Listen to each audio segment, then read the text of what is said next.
Hola, ¿qué tal? Si recordáis, decíamos en vídeos anteriores que a los bebés, atenciones, a la infancia, limitaciones y al adolescente, razones.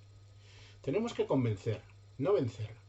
Tenemos que entender que en la adolescencia se descubre su nueva intimidad, biológica, cambio físico, hormonal, intelectual, piensa por su cuenta, razona, configura argumentos, volitivo, descubre la grandeza de la libertad y a responder de sus actos, y es una nueva etapa del porqué.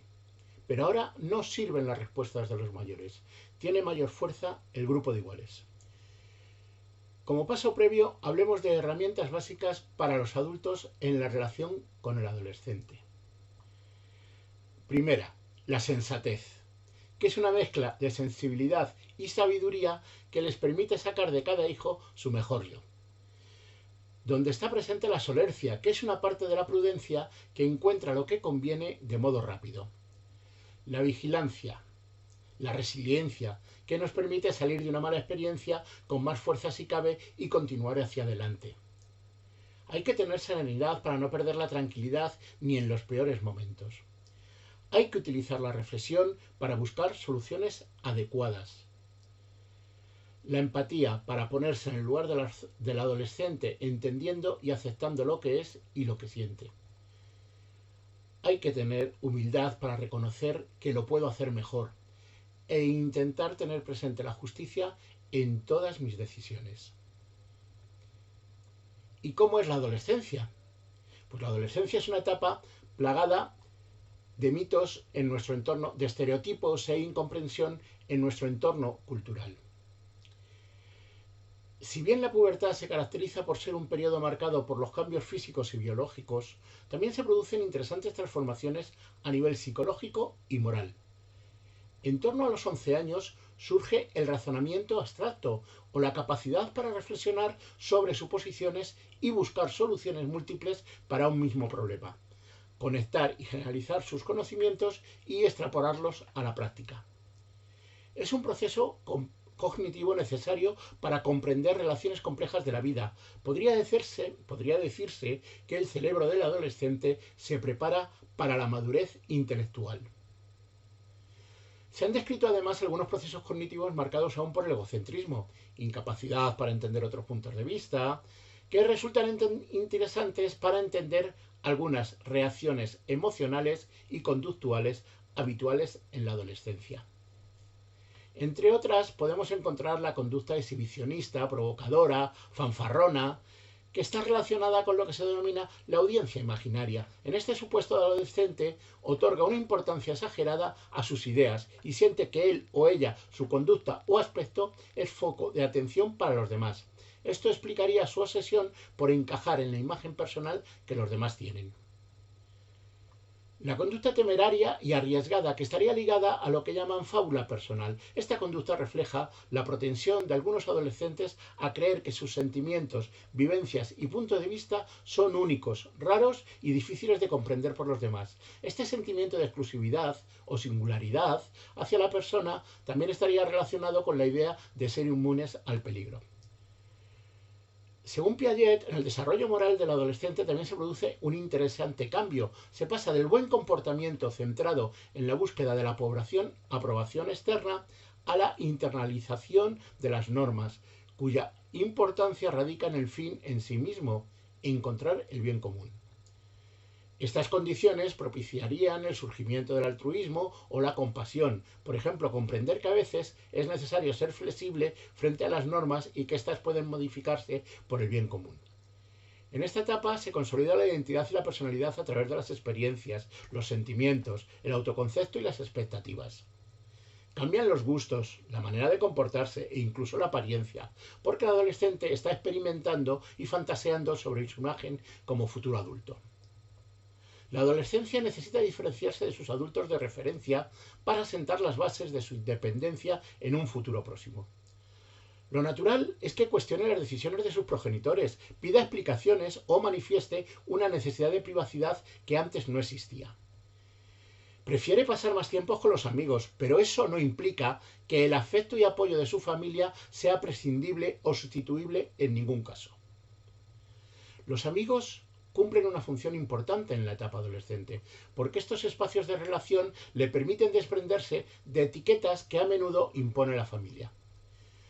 Cobra especial relevancia la percepción que tienen los demás de él o de ella y por lo general desea encajar en el grupo de iguales para sentirse aceptado e integrado. Esto se refleja a la hora de tomar decisiones, por ejemplo, tendiendo a consultar a sus amigos antes que a los adultos de referencia.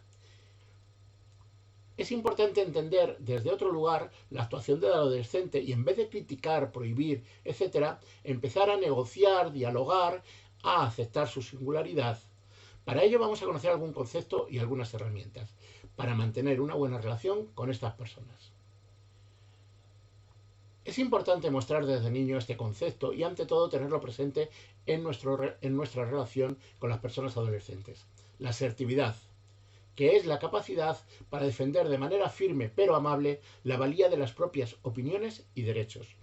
Los adultos, los niños y las niñas que aprenden a defender sus derechos y sus ideas con respeto hacia los demás albergan sentimientos de satisfacción y confianza en sí mismos, lo cual redunda en el desarrollo de una autoestima sana.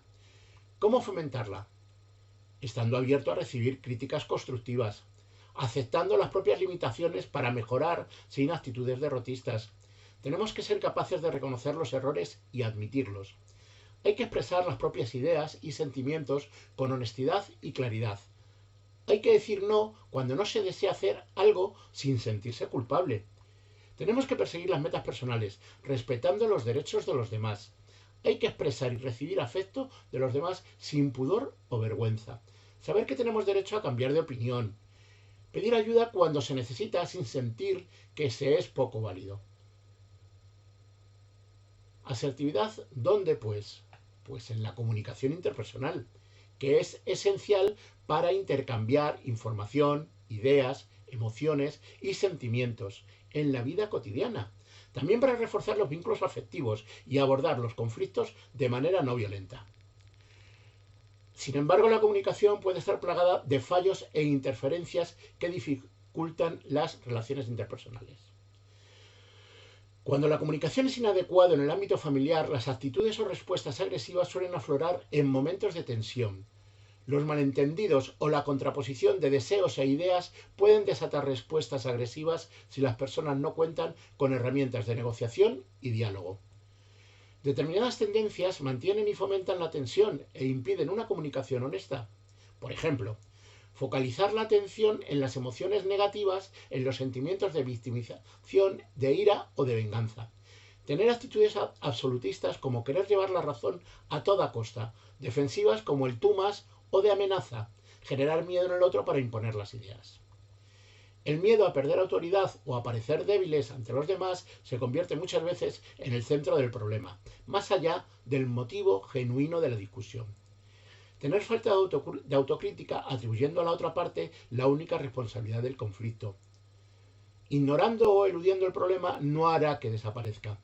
Tenemos que tener claro que el conflicto es inevitable en las relaciones humanas y supone una gran oportunidad para conocer otros puntos de vista y explorar los sentimientos propios y ajenos.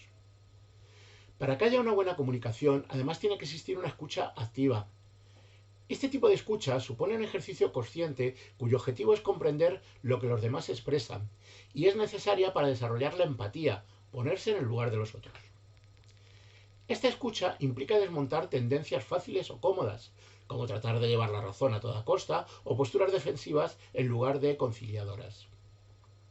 Algunos consejos para practicar la escucha activa son: tenemos que situarnos físicamente a la misma altura del interlocutor, sentados todos en el suelo o en un lugar cómodo. Hay que formular preguntas adecuadas al nivel de madurez del niño o la niña o adolescente.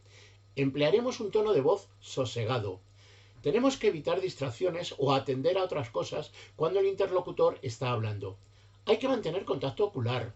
Tenemos que devolver la información que la otra persona nos ha dado para asegurarse que se ha comprendido el mensaje. Una buena forma de conseguir esto consiste en resumir lo que la otra persona ha expresado. Y cuando surge el conflicto, ¿qué hacemos? Os presento algunos consejos que os ayuden a resolverlos. Para resolver conflictos de manera pacífica y dialogante, tengamos presente que Hay que calmarse antes de abordar el conflicto. En una situación de gran tensión no sirve de nada sentarse a razonar. Tenemos que desterrar cualquier expresión de violencia verbal o conductual de la comunicación. Insultos, elevar la voz, realizar gestos de amenazas. Nunca tenemos que ridiculizar las opiniones de los demás. No hay que criticar a la persona, sino su conducta. No decir eres egoísta, mejor te has comportado de manera egoísta. Tenemos que evitar los reproches. Tenemos que resonar los sentimientos del otro, mostrando con la comunicación no verbal que se comprende y empatiza con su tristeza, enfado, etc. Hay que admitir los errores. Tenemos que no interrumpir a la otra persona cuando está hablando. Hay que expresar las ideas de forma clara y precisa.